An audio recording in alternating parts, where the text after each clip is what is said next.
Good day, I am Jericho Daniel L. De La Cruz from BSc 1-10, and I will present what was all about the theory of general strain and relative deprivation.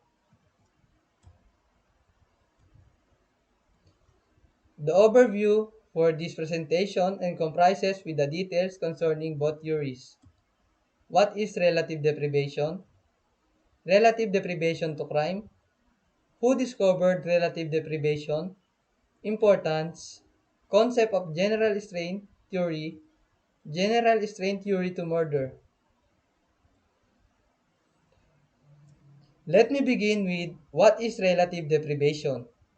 The concept of relative deprivation was essential to the left realist criminology paradigm. Leah and Young, 1993-1984. It was predicated on the premise that anyone can feel deprived of anything regardless of where they are in the social structure. Inequality is my main word for defining the idea that people are deprived, materially or in other ways, in comparison to others in society is referred to as relative deprivation. According to leftists, this, along with marginalization and subculture, is a major source of crime. Relative deprivation can simply be defined as a lack of resources required to sustain a standard of living within a certain socioeconomic group. It implies that people who believe they are being deprived of something in their society that is regarded as necessary. They will, for example, establish or join social movements dedicated to gaining the goods they lack, and several movements have acknowledged this theory as one of the causes.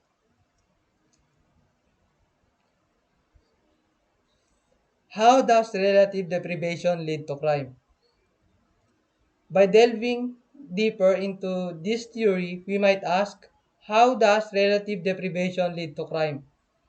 It relates to a sense of being deprived of something, and it can explain why some people, both young and elderly, who live in a poor environment do not commit crime, while others do.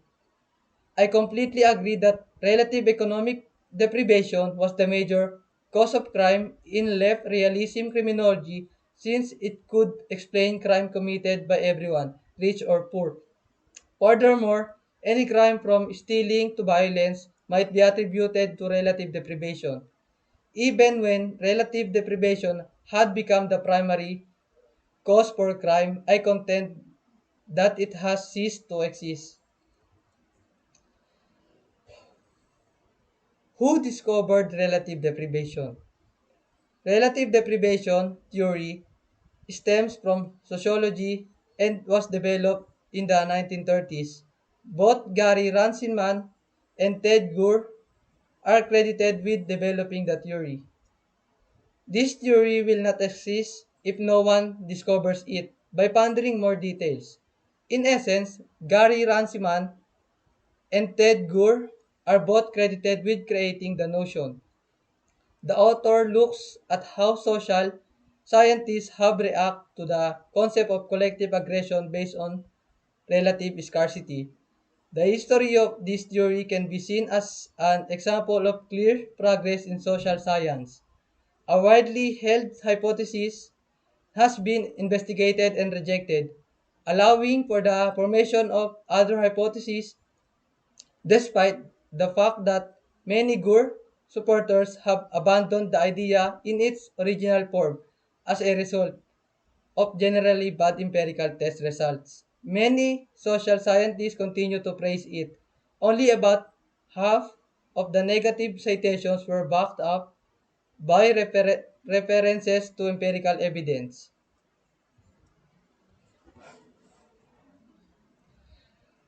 Importance of relative deprivation theory.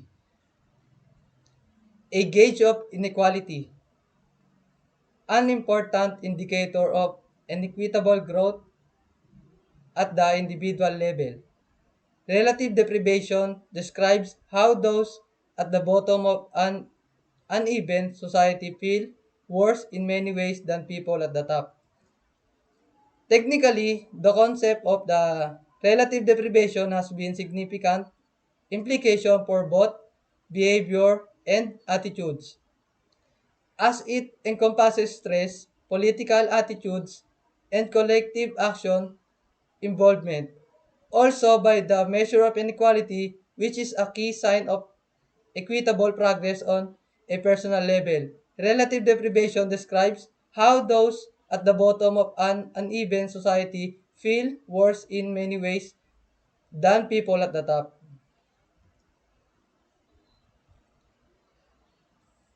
General strain theory. Moving forward to the concept of general strain theory. According to the general strain theory, stressors or strains enhance the chance of negative emotions such as anger and frustration. It's part of the social structure theories of crime, which fit the positivist approach in that they assert that these societal factors push or encourage people to commit crime, according to online sources. The general strain theory is part of the structural theories of crime, which are positivities in nature and suggest that social factors push or encourage people to commit crime.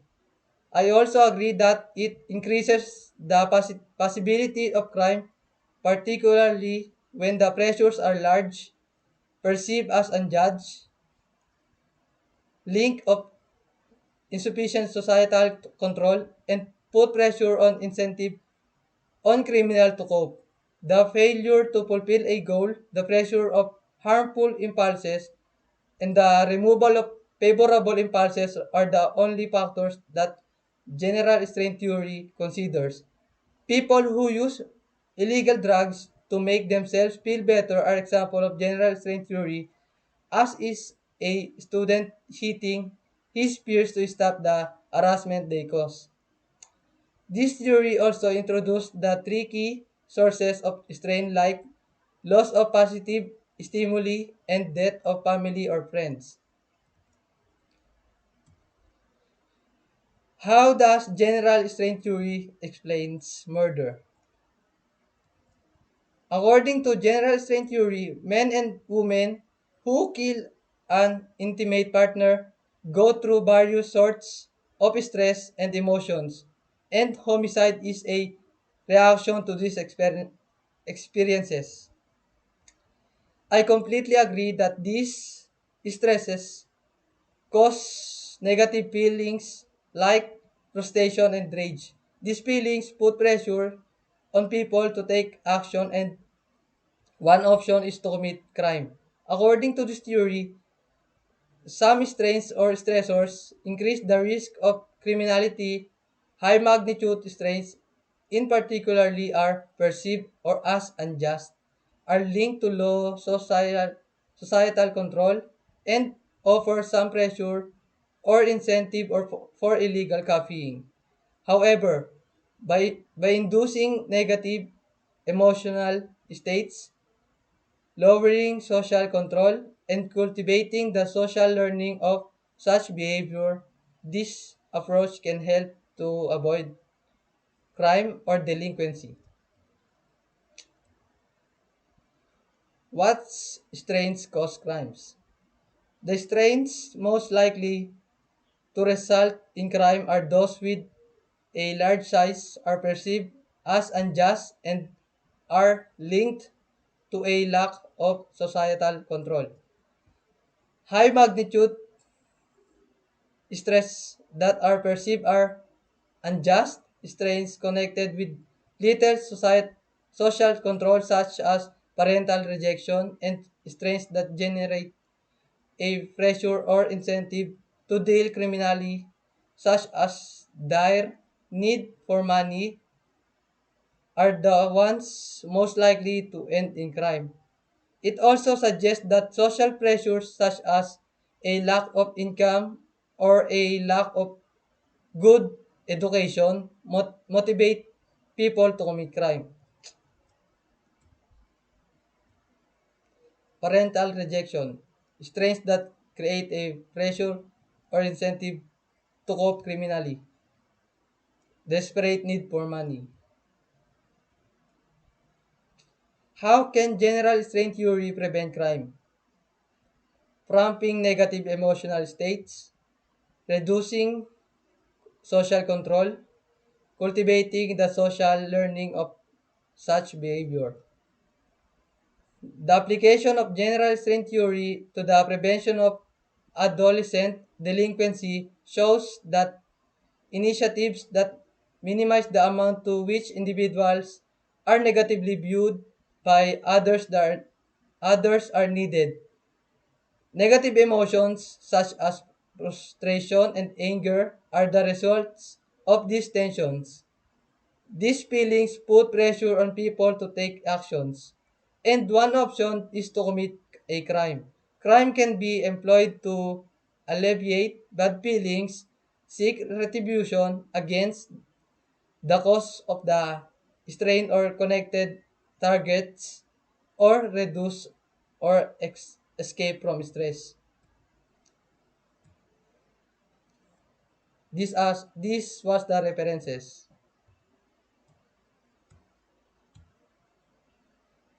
and this was my quote. The beautiful thing about learning is that no one can take it from you. Thank you.